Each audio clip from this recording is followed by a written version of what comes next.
Olá a todos, bem-vindos hoje às nossas Sunday Conversations e desta vez em português. Hoje vamos conversar sobre apego seguro e o desenho original do ser humano com Diana Casals. Ela é especialista em educação positiva e regulação emocional.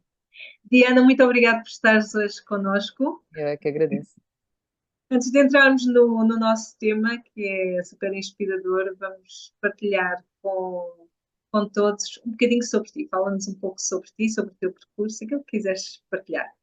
Sim, eu costumo dizer que o meu percurso começou bem lá atrás, quando eu era muito pequenina, e que me apercebi que eu gostava muito de crianças. Eu criança, né? E então sempre as crianças mais pequeninas mostravam muito que gostavam muito de mim, eu gostava muito delas e eu senti logo desde dessa tenra idade um vínculo muito grande com esta relação com a infância. Foi uma coisa que me acompanhou a vida toda. Durante a adolescência fui hum, babysitter, entre aspas, porque não era um trabalho de verdade, era mesmo só por gosto. Andava sempre rodeada das crianças todas da vila, ia com elas para todo o lado, e então esta relação com a infância sempre foi uma coisa muito presente. O que me fez também, obviamente, querer ser mãe desde sempre. Sempre foi assim, a minha realização de vida era ser mãe. Um, e quando vim estudar para a faculdade e fiz um curso em Ciências Sociais e Humanas, esta parte da humanidade sempre esteve aqui muito presente. Um, fiz um curso em Ciências Sociais e Humanas, fiz um mestrado em Educação pela Arte e, e ao mesmo tempo foi quando eu encontrei o yoga e foi aí que também encontrei outra grande paixão e algo que me trazia uma tranquilidade e uma a prática do yoga trazia-me muito para dentro de mim e isso foi ali um encontro muito importante nessa fase da minha vida, dessa idade de jovem adulta, que estruturou também muita coisa e que me trouxe imensos ensinamentos. Tornei-me professora, especializei-me mais uma vez em professora de yoga para crianças, para gestantes e para puérperas. E então todo esse percurso quase que parece que estava já a ser posto para me trazer até ao dia de hoje, até aquilo que eu faço agora. Claro que depois, quando finalmente me tornei mãe, aí sim foi quando começou todo este estudo acerca de educação, do desenvolvimento infantil, e de todos estes temas super fascinantes que quanto mais estudamos, mais nos surpreendemos à medida que os anos vão passando. Já lá vão 10 anos de estudo disto e estou sempre a aprender coisas novas e é muito fascinante. Um, e pronto, recentemente formei-me orientadora parental e tenho estado a trabalhar com isso, a ajudar famílias a terem uma relação mais segura, mais confiante com os seus filhos, a saberem criar um mecanismo de comunicação em que os dois se consigam efetivamente comunicar, porque muitas vezes nós costumamos dizer que todo comportamento é comunicação das crianças, né?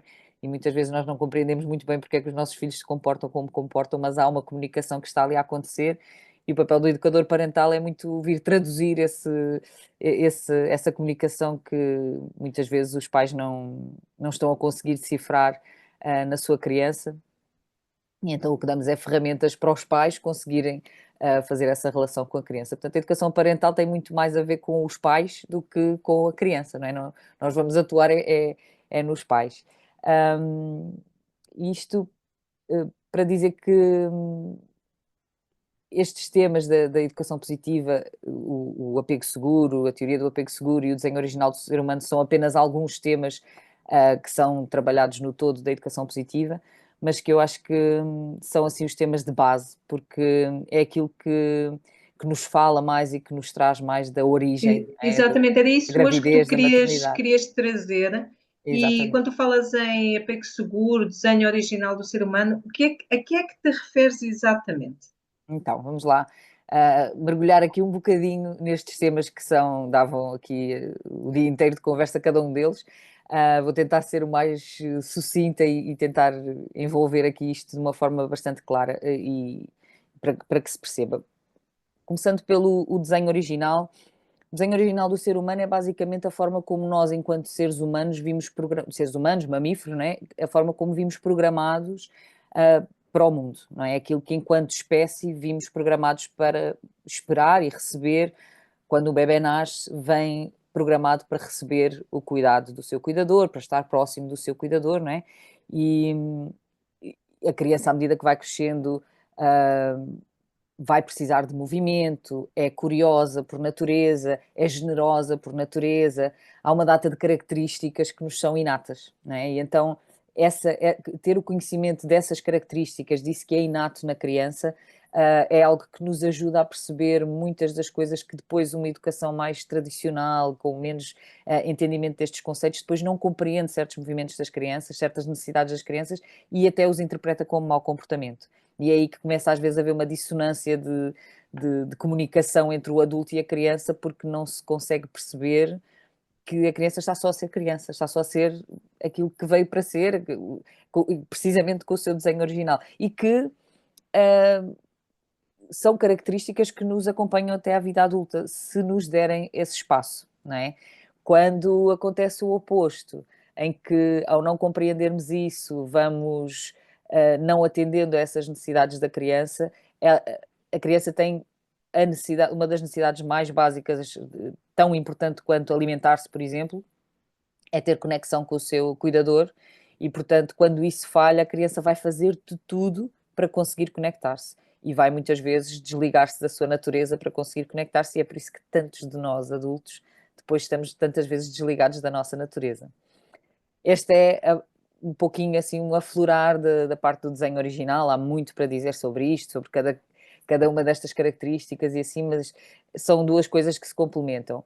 A relação do apego seguro, a teoria do apego seguro foi uma teoria desenvolvida nos anos 50, 60, ali no pós-guerra, pelo John Bowlby, que é um psicanalista. Ele e outros psicanalistas foram começando a estudar e a desenvolver esta teoria, a observarem crianças em orfanatos, separadas dos pais durante a guerra, compreendiam que a forma como eram atendidas pelos diferentes cuidadores fazia com que a mesma criança respondesse de formas diferentes, ficasse mais responsiva, comunicativa ou não, ou mais fechada, ou às vezes mais reativa, e então começaram a perceber que essa relação com o adulto ditava muito do que era a criança, não é? Da forma como se comportava.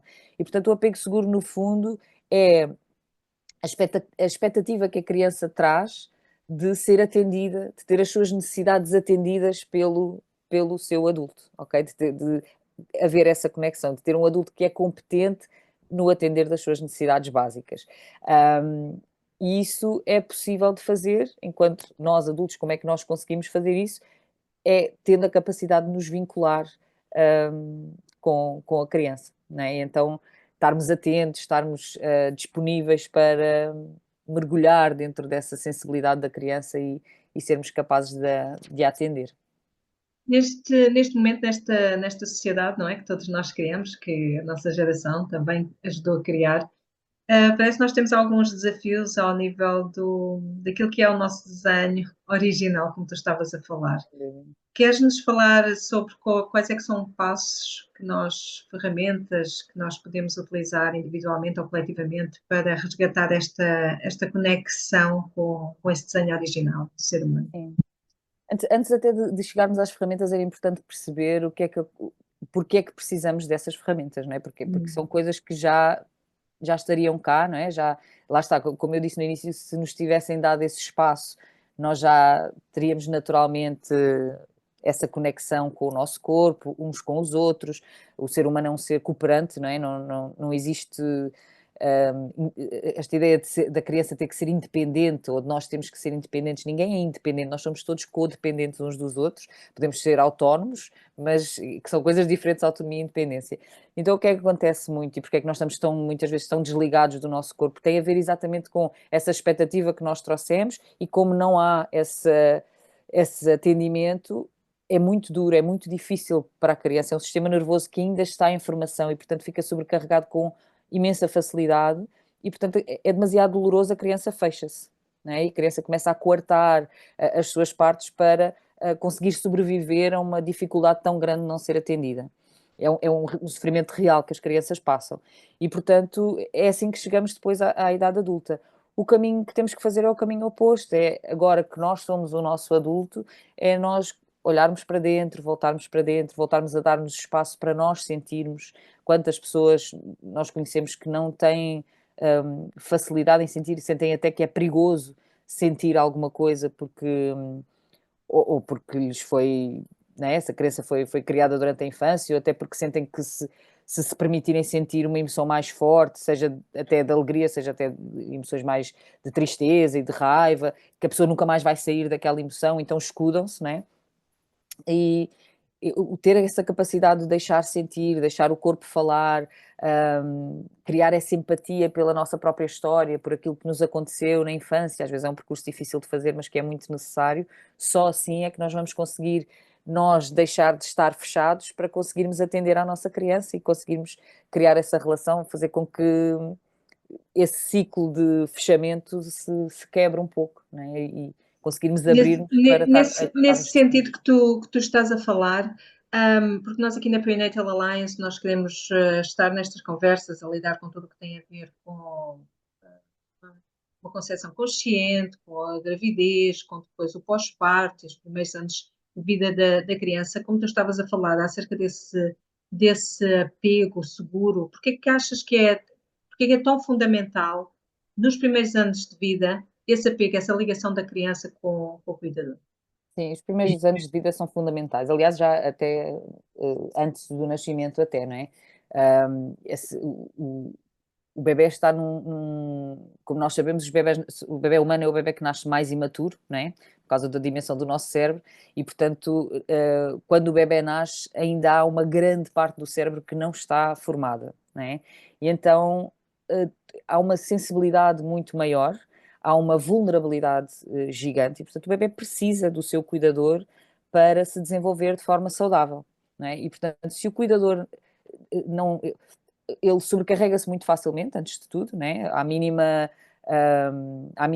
falha ou que sente fome, o bebê vem daquele ambiente perfeito que é o útero, não é? Nunca mais, depois de nascer, nós voltamos a um ambiente tão perfeito como aquele que vivemos dentro do útero materno, em que a temperatura é sempre constante, em que estamos constantemente a ser alimentados, o máximo que podemos sentir é ali um pico de stress, mas que imediatamente também fica preocupada se o bebê está bem, em condições ideais, obviamente, mas portanto, o bebê quando vem cá para fora, há toda uma hostilidade do ambiente de repente, né? E portanto é muito difícil para o bebê lidar com todas essas coisas. Vem com duas ferramentas essenciais, que é o choro, não só os bebés comunicam de muitas outras formas, nós sabemos que quando chega ao choro normalmente é porque já houve uma data de comunicações ignoradas, mas assim para ser mais sucinta, é o choro e é a sucção, e portanto o choro é o alerta, né, de alguma coisa não está bem, há um desconforto, há um mal-estar, e é a forma de pedir para ser atendido, portanto é um mecanismo muito eficaz de ser atendido, ninguém fica imune a um choro, né? E, e por outro lado, a sucção é um mecanismo que o bebê tem de se autorregular, e, portanto, não é só a nutrição, não é só o alimento, é um alimento emocional também, né? Como nós sabemos, mesmo que não seja a sucção no peito, mesmo que seja a sucção no nariz do pai, na bochecha da avó, são formas de trazer aquele humano para perto, de se conectar com aquele humano. Portanto, o bebê tem essas ferramentas de puxar o seu cuidador para perto de si portanto, cabe-nos a nós estarmos disponíveis, curiosos, atentos, para podermos dar esse atendimento, atender a essas necessidades especificamente que o bebê traz. Porque é que é tão importante nestes primeiros 3 anos? Porque é nestes primeiros 3 anos que o cérebro, especialmente o córtex pré-frontal, que é a parte do cérebro que vai tratar de toda a nossa autorregulação, do planeamento, da forma como nos relacionamos com os outros, uma série de capacidades humanas, de quando estamos bem a essa zona do cérebro que estamos a utilizar, essa parte do cérebro ainda nem sequer está desenvolvida quando o bebê nasce. Começa a desenvolver-se dos 3 para os 4 anos apenas. Então, às vezes estamos a exigir um bebê de 2 anos que se controle, que pare de uma birra ou assim, quando ele não tem sequer essa capacidade. E, portanto, só a partir dessa idade é que esse cérebro vai começar a ser desenvolvido, essas ligações neuronais vão ser desenvolvidas. Esse desenvolvimento termina lá para os 25 anos. Portanto, para termos uma consciência, às vezes até há cientistas que já dizem lá para os 40, conforme tínhamos sido mais ou menos corregulados na infância. Então, como vê, é um processo muito longo de desenvolvimento, mas que ali nos primeiros 3 anos tem um pico muito grande de desenvolvimento, que é o que vai definir a forma como o bebê se vai relacionar, como o bebê vai percepcionar o mundo, se o mundo é um lugar seguro, tranquilo, em que o bebê pode estar sereno, que o bebê sabe com quem contar, que pode explorar curiosamente e confiantemente, e num momento de stress se tem a quem recorrer ou não, ou se precisa de se fechar para sobreviver. E é por isso é que nesses primeiros 3 anos de vida é tão, tão importante. E o que é que tu achas que na tua experiência, o que é que tu achas que pode bloquear ou dificultar essa ligação entre a mãe e o bebê? É precisamente essa desconexão. Uma mãe que já está desconectada, que a maioria de nós muitas vezes chegamos à maternidade nesse estado, né? Muito raramente existe uma preparação, porque não há este conhecimento, antes de ser mãe, a pessoa já ter este autoconhecimento, esta reconexão consigo mesma, né? Fazer este trabalho interno, para depois então ter esta disponibilidade toda para o bebê, que a maioria das pessoas nem sabe que vai precisar de ter, não é? As informações que nos vão chegando na maternidade são muito mecânicas, é a banheira que é preciso, é a toalhinha, é a amamentação, e se vai fazer com o sleeping ou não, mas é tudo muito, eu sinto que são informações ainda, mesmo estas mais, que nos chegaram no nosso tempo em que nós fomos mães, né? Que já éramos muito conscientes destas coisas, se o parto ia ser natural, se não e tal, mas sinto que ainda é muito pela rama, que não se aprofunda tanto destas, dos efeitos que isto depois tem e da necessidade tão importante de porque é que é importante fazer essas coisas. Portanto, essa desconexão que existe, que vem, obviamente, da nossa infância, que vem, obviamente, de não termos sido atendidas também, porque isto é um problema geracional, não é? Esta questão desta educação desconectada das crianças, hum, é muito difícil. E depois toda a envolvência, a quantidade de opiniões de que o colo a mais mima, de que deixar o bebê chorar faz-lhe bem que abre os pulmões, que o bebê já está atendido, já comeu, já dormiu, já tem a fralda mudada, portanto se está a chorar é só manhã. E quando o bebê não pede nada que não tenha necessidade, não é? Então se há um choro, se há um pedido qualquer, está a faltar alguma coisa, normalmente é contacto, conexão. Quando está tudo o resto atendido, ainda há mais essa necessidade que normalmente é descurada e é desconhecida. Então, concordas quando nós também dizemos que a maternidade, se mais nada nos levou a uma procura de mais consciência interna daquilo que somos, quem somos, para onde vamos, porque é que estamos a ter determinadas escolhas, a maternidade é realmente uma oportunidade Sem para dúvida. nós podermos navegar sobre esses prismas todos daquilo que é a mulher, mas também daquilo que nós somos enquanto casal. Sem dúvida. Sem dúvida. A maternidade normalmente é assim uma porta que se abre, não é? É um portal não só para o bebê nascer, mas nasce também uma pessoa nova, nasce a mãe, nasce uma nova mulher. Às vezes a sociedade leva-nos muito, esta sociedade que é desconectada e que nos quer desconectados também, não é? Porque há que ter esta consciência, não é? Não são só as pessoas, não é responsabilidade só das pessoas, é toda uma sociedade e toda uma cultura que nos puxa para fora, para fora, para fora, né? Desta sociedade de consumismo.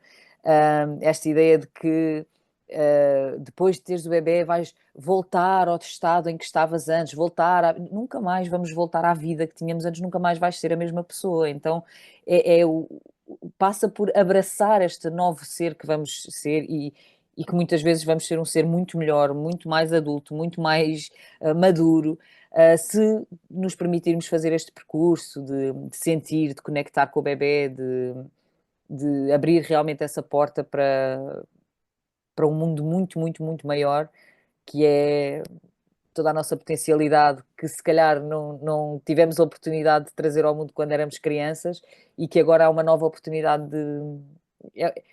Costuma-se dizer, eu há pouco estava a conversar contigo, estava-te a dizer do segundo nascimento na adolescência, o parto é um terceiro nascimento e eu diria que a perimenopausa e a menopausa são já um quarto nascimento também, porque é uma nova fase também que é pouco falada. Então nós vamos tendo aqui alguns momentos da nossa vida, e não só as mulheres, os homens também, não é? Porque se houver uma verdadeira intrusão, né, uma verdadeira conexão dos homens em todo este percurso, que eu acho que é cada vez mais importante e cada vez há mais homens a quererem estar presentes nisto, eles próprios também vão passando por todos estes processos e é fundamental, porque os homens sim, então culturalmente são muito desconectados do seu sentir, né? São quase educados para o fazer e, portanto é mais uma coisa que nós enquanto mães de rapazes, eu não sou ainda, mas mas que temos essa responsabilidade de ter a certeza que os nossos filhos lhes é permitido sentir.